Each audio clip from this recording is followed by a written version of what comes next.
गुरुदेव और माँ गायत्री के चरणों में कोटि कोटि नमन करते हुए, गुरुदेव को साक्षी मानते हुए आज हम जानेंगे कि बुद्धत्व की प्राप्ति के समय भगवान बुद्ध को क्या क्या अनुभूतियाँ हुई थी, समाधि की अवस्था में उन्होंने क्या क्या अनुभव किए थे। आइए हम जानते हैं। बुद्धत्व प्राप्ति के महान संकल्प के साथ सिद्धार्थ को तप साधना करते हुए वर्षों बीत चुके थे।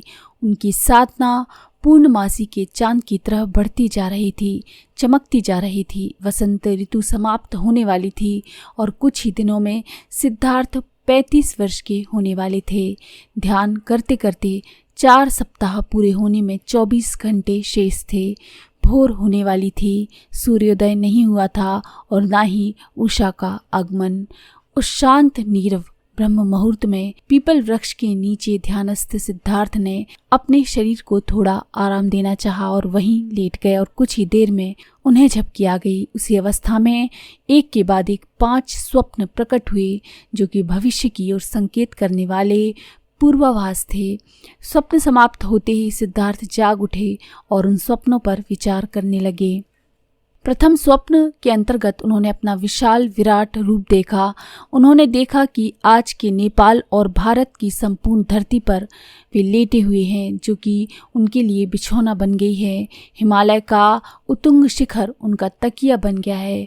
उनके पांव दक्षिण भारत में कन्याकुमारी तक फैले हुए हैं और दक्षिण महासागर पर टिके हैं, जो उनका पाद प्रक्षालन कर रहा है। दाहिना हाथ पश्चिम में अरब सागर के तट पर पड़ा है और बायां हाथ पूर्व में बंगाल की खाड़ी के तट पर। दोनों समुद्र उनकी हथेलियों और उंगलियों का प्रक्षालन कर रहे हैं, यानी उनके पैरों और हाथों को धो रहे हैं। द्वितीय स्वप्न में उन्होंने देखा कि शीरिका नामक घास उनकी नाभि से निकलकर आकाश की ओर उन्नतिशील है और रथ के पहिए के आकार का कमल खिला हुआ है। तीसरे स्वप्न में उन्होंने देखा कि अलग अलग रंगों के अनगिनत पक्षी सभी दिशाओं से उड़कर उनके पास आ रहे हैं। इसी प्रकार उन्होंने 2 स्वप्न और देखे। सिद्धार्थ उन स्वप्नों के अर्थों पर चिंतन करने लगे।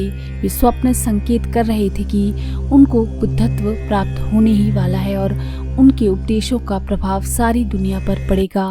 उनका उपदेश सारी दुनिया में फैलेगा।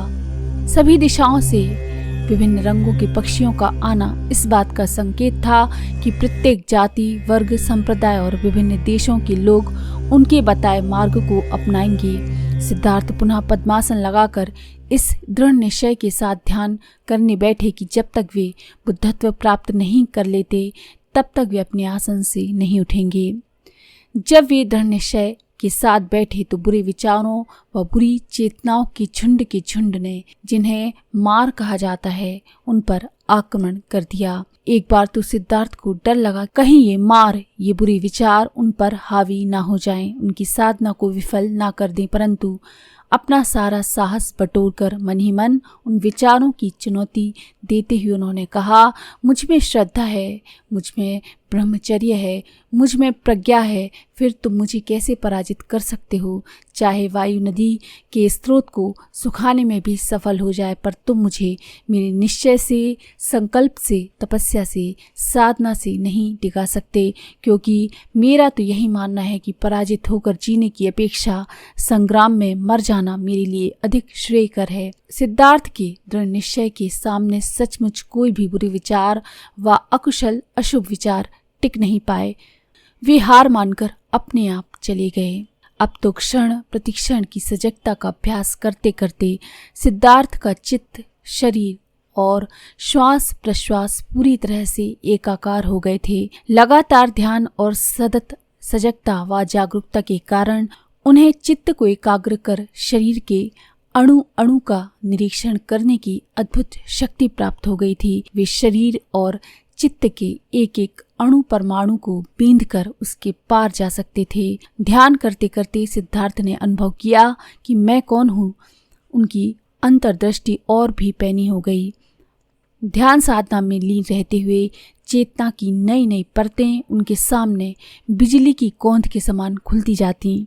ध्यान की गहन से गहनतम अवस्था में जाकर उन्होंने अपने सभी भूतकाल के जन्मों, जीवनों और मृत्यु को देखा। उन्होंने अपने शरीर, कि प्रत्येक अणु परमाणु में समस्त लोकों की उपस्थिति और भूतकाल, वर्तमान एवं भविष्यकाल के तीनों आयामों, देश काल की सभी अवस्थाएं साक्षात रूप से देखी। ध्यान की और गहन अवस्था में उतरकर उन्होंने देखा कि किस प्रकार अनगिनत जगतों का उत्थान और पतन होता है, उनका सृजन और विध्वंस कैसे होता है। उन्होंने अपनी प्रत्यक्ष अनुभूति से देख लिया कि किस प्रकार तमाम प्राणी अनगिनत जन्मों और मृत्यु के बीच से गुजरते हैं। ध्यान की और गहराइयों में उतरकर उन्होंने पाया कि प्राणी मात्र अज्ञान के कारण अनेक प्रकार के दुख और कष्ट भोगते हैं। लोभ, मोह, क्रोध, अहंकार, भय, भ्रम, रोग, द्वेष आदि सभी की जड़ अज्ञान है।